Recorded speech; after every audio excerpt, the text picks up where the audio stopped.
اللهم صل على محمد وآل محمد.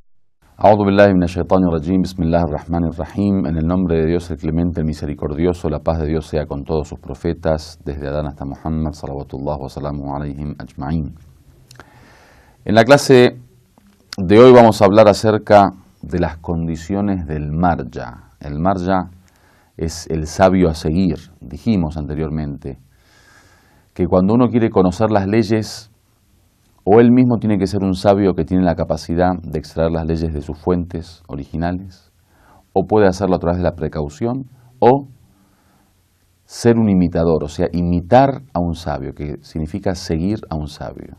Que sobre la imitación vamos a hablar más adelante, que tiene que ver con actuar según las fatuas, o las sentencias y las normas de un sabio en especial.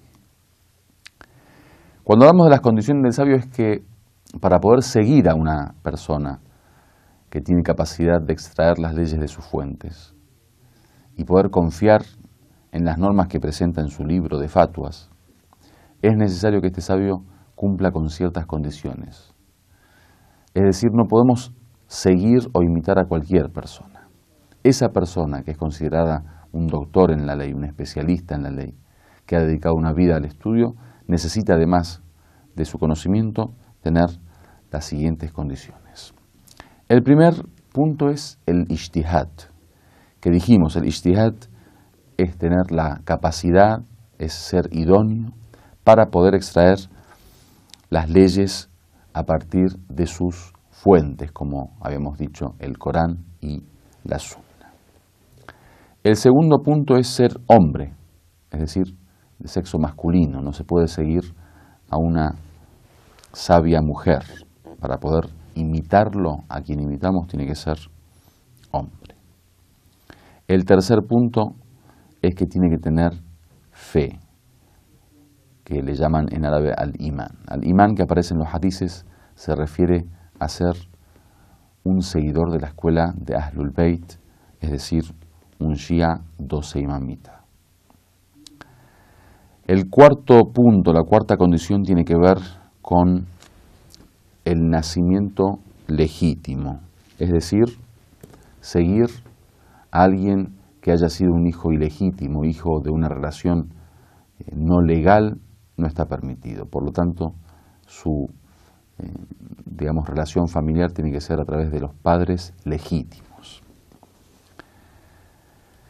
El quinto punto es que tenga una buena memoria. Dice, فَلَا يَصُحُّ تَقْلِيدْ مَنْ يَنْسَ كَثِيرًا. No está permitido seguir o imitar a quien se olvida mucho.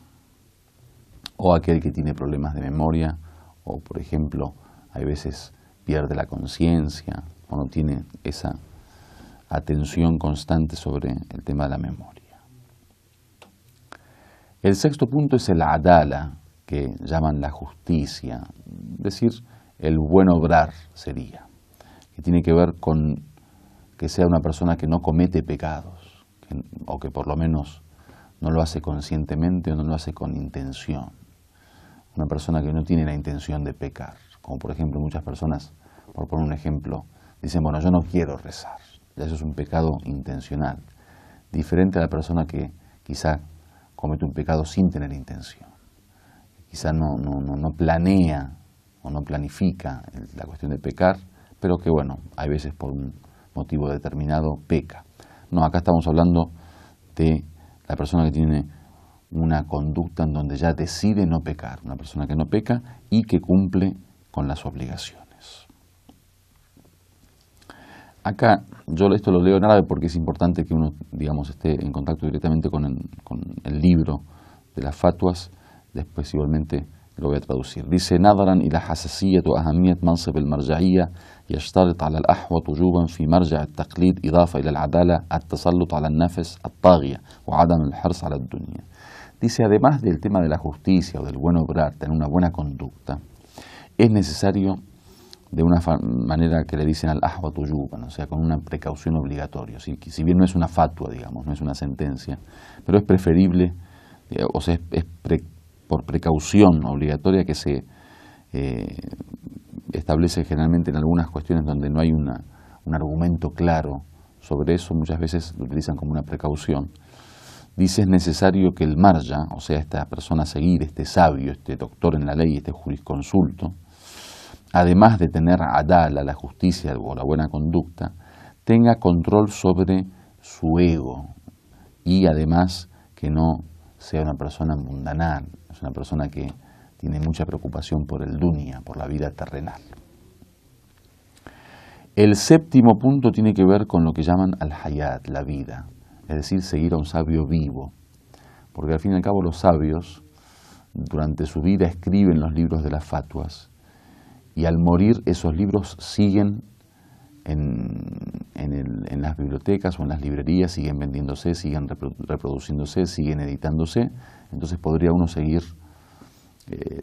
imitando a aquella persona que murió. Acá dice no, es necesario seguir a la persona que está viva o al sabio vivo. Pero después vamos a hablar nosotros sobre el tema de la vida, y es que en alguna, situación, que después de la muerte del sabio, si uno estaba imitando a una persona, puede seguirlo con ciertas condiciones que después lo vamos a hablar. Acá me gusta tocar un tema muy importante que tiene que ver con lo de la vida, y es un poco el dinamismo del fiqh o de la jurisprudencia, el dinamismo de la ley islámica. Esto de que hay que seguir un sabio vivo no es una cuestión de casualidad, una cuestión, de capricho. Se trata de la importancia que el Islam da al hecho de que el hombre tenga una experiencia viva con la realidad, porque se supone que la ley tiene que ir avanzando y aplicándose según las condiciones de la realidad de la vida. Con esto quiero decir que muchas veces una ley, cuando no es seguida, a través de un sabio vivo, lo que puede ocurrir es que directamente al morir el sabio solamente quede la ley, y esa aplicación de la ley a la realidad muchas veces difiere de tiempo a tiempo, o de situación en situación, o de condición en condición, o de lugar en lugar. Por lo tanto, la necesidad de seguir a un sabio vivo es porque el sabio vivo no solo está constantemente actualizado al momento de extraer la ley, sino que además está actualizado al momento de saber la aplicación o la aplicabilidad de la ley en la realidad. Por eso dicen que el mismo Corán, según yo recuerdo, un profesor decía que el Allama Tabatabai, un gran sabio, filósofo, jurisconsulto, místico e intérprete, exégetas de Corán, decía que el mismo Corán debe ser interpretado de una forma actualizada constantemente. Es decir, que él decía cada 3 años tiene que releerse el Corán, porque el Corán tiene que funcionar dinámicamente, es como un ente vivo, que para cada situación, para cada momento, para cada tiempo y para cada lugar tiene una forma de aplicarse. Entonces es necesaria una reinterpretación o una relectura del Corán constantemente y no quedarnos con las interpretaciones antiguas. Por eso es necesario que el sabio también, que es el que está trabajando con el Corán y con la tradición profética, esté vivo, y eso nos asegura el dinamismo del fiqh o de la jurisprudencia. Dice: فَلَا يَصُحُّ تَقْلِيدَ الْمُجْتَهِدِ الْمَيِّتِ ابْتِدَاءً. Dice, es por eso que por precaución obligatoria no se permite seguir al sabio muerto desde un comienzo. O sea, que alguien, por ejemplo, haya llegado a la pubertad y hay un sabio que ya está muerto, y desde el comienzo de su responsabilidad legal comience a imitar a ese sabio. Eso no se permite. Dice: إذا مات المرجع الذي يقلده المكلف وجب عليه الرجوع إلى أعلم الأحياء على الأحوط وجوبا لمعرفة فتوى في هذا المجال والعمل بها. Dice, si muere el marja, este sabio a quien seguimos, que uno imita, es obligatorio volver al sabio más de mayor conocimiento, al más sabio de los que están vivos, por precaución, para poder conocer sus fatuas, sus sentencias, sus normas,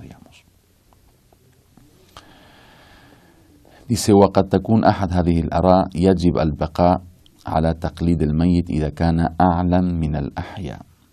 Dice, bueno, hay varias posibilidades sobre este tema. Dice, la primera posibilidad, o la primera cuestión que es necesaria, es que es obligatorio seguir imitando al sabio muerto si es más sabio que los vivos. La segunda dice, يجوز البقاء على تقليد الميت في المسائل التي يتذكرها فقط أما التي نسيها فيجب تقليد الأعلم الحي فيها. Dice, otra posibilidad es que se permite el permanecer imitando al muerto en los temas o en las fatuas, en las sentencias, en las normas y leyes que recuerda uno. Pero aquellas que se olvidó o que no sabía y que comienza ahora a imitarla por primera vez, ahí hace falta imitar a un nuevo sabio vivo.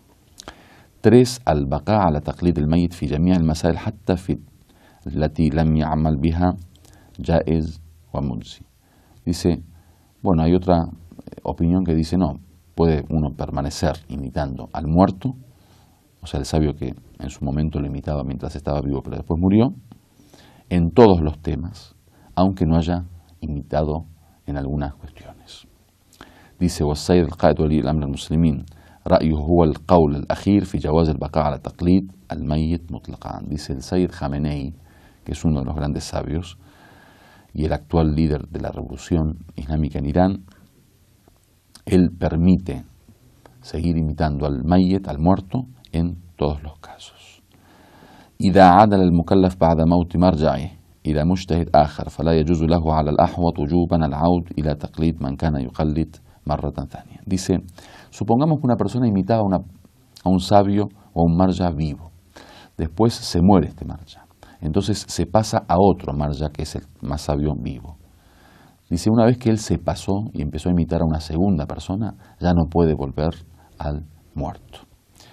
Otro tema dice, إذا بقي المكلف على تقليد مرجع الميت بفتوى المرجع الأعلم الحي جاز له أن يعدل بعد ذلك في أي مسألة شاء إلى تقليد الحي الأعلم لكن بعد العدول لا يجوز له العود ثانية في نفس المسألة التي إلى تقليد الميت.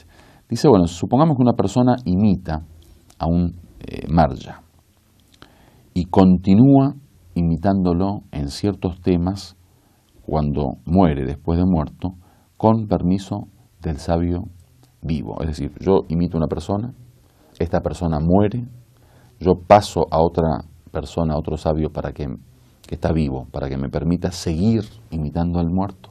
Esa persona o el sabio me permite, yo sigo al muerto.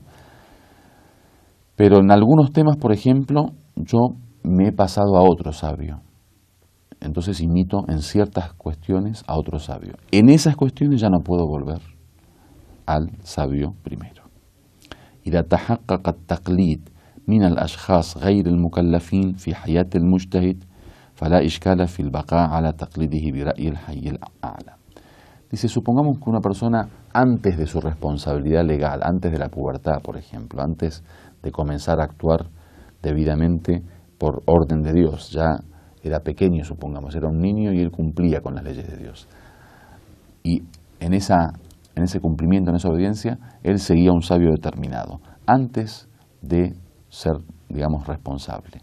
Si luego muere ese sabio, cuando se hace responsable puede permanecer imitándolo con el permiso del sabio vivo. Walhamdulillahi Rabbil Alamin.